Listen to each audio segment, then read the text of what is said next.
Remember, remember, the 5th of December, Scientology's treason and plot. I know of no reason why Lisa McPherson should ever be forgot.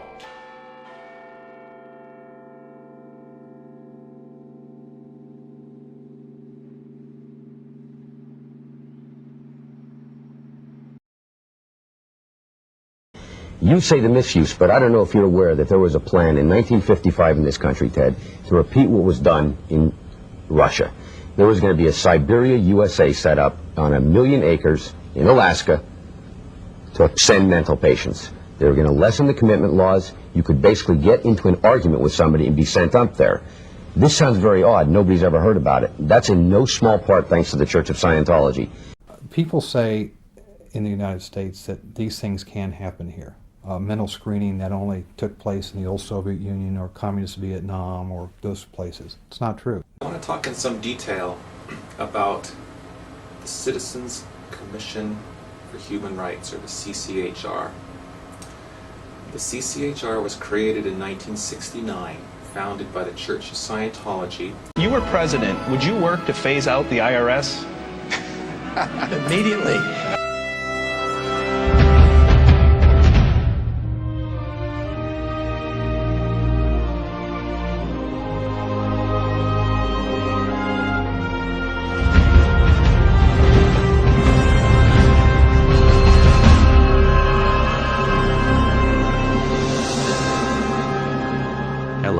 We are anonymous. The following is important information concerning the history of Scientology and the Ron Paul campaign.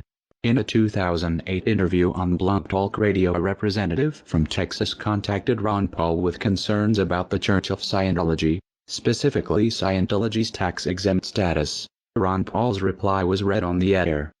Posted on the site there in Texas where they're trying to outlaw Scientology from the RNC. So I'm going to try and bring them on, and hopefully they are who they say they are.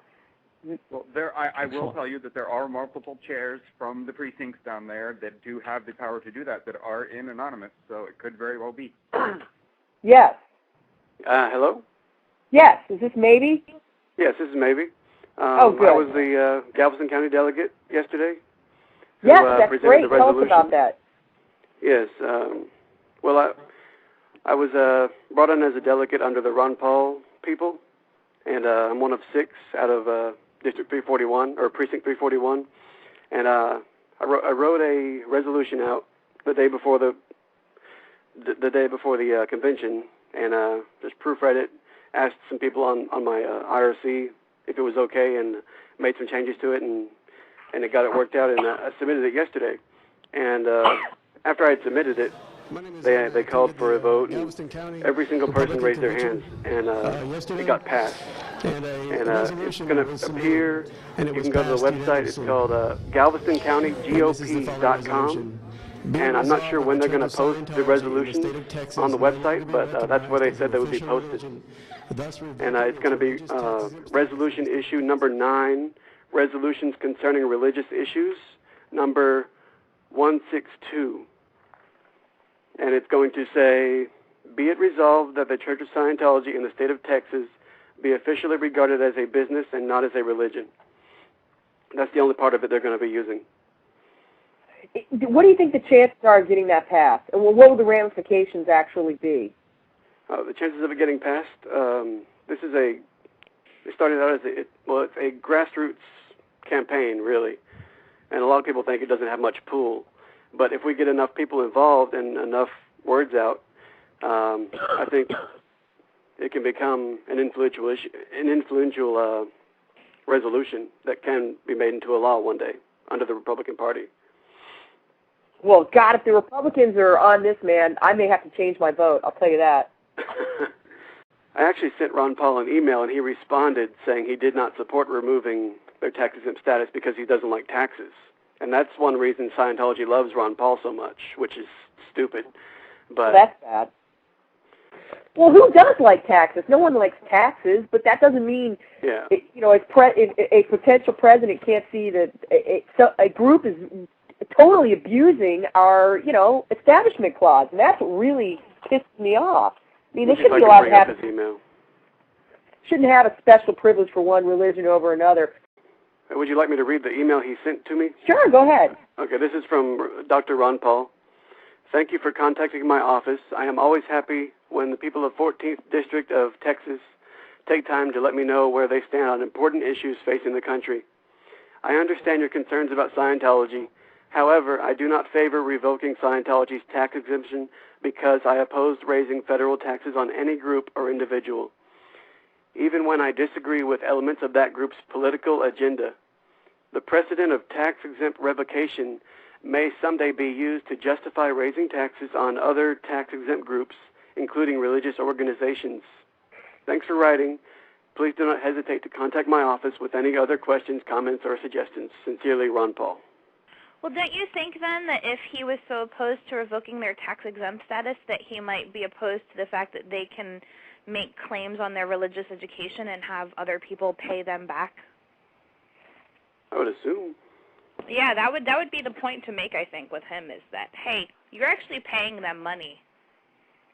Well, exactly. He likes that even less. What they didn't know is when Ron Paul said, "I understand your concerns about Scientology," Paul knew much more than he was letting on. Paul and his campaign have had a close working relationship to the Church of Scientology through their front group, Citizens Commission for Human Rights. His claim to not support revoking Scientology's tax exemptions probably has less to do with opposition to raising federal taxes and more to do with a private meeting Paul had with the CCHR the year before in November of 2007, where attendees paid a minimum of $1,000 to speak with Paul. From a CCHR email in November 2007 by Scientologist Mike Kaplan, "I have arranged a private 1-hour luncheon with Ron Paul on 1128 Sin Street, Pete, when he will be in town for the CNN YouTube Republican debate. This luncheon is reserved for $1,000 plus donors to Ron Paul's presidential campaign. 19 people so far have paid and confirmed and will have the honor and pleasure of having lunch and communicating with Ron Paul directly. There is room for one more. He deserves our support. He's the only sane choice as far as I'm concerned. His message echoes the intentions of America's founding fathers, and he is inspiring a new generation of Americans. He is the sponsor of a bill in Congress that would make it against the law to use federal dollars to mental health screen Americans. He is pro-Constitution and pro-freedom. He is a true patriot. He is in valence. He is an ally of CCHR and our group. Our group can only mean Scientology."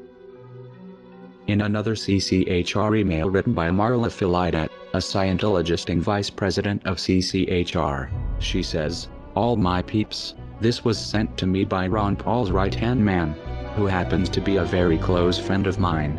In fact, I was on the plane with him when he told me Marla were going for the presidency.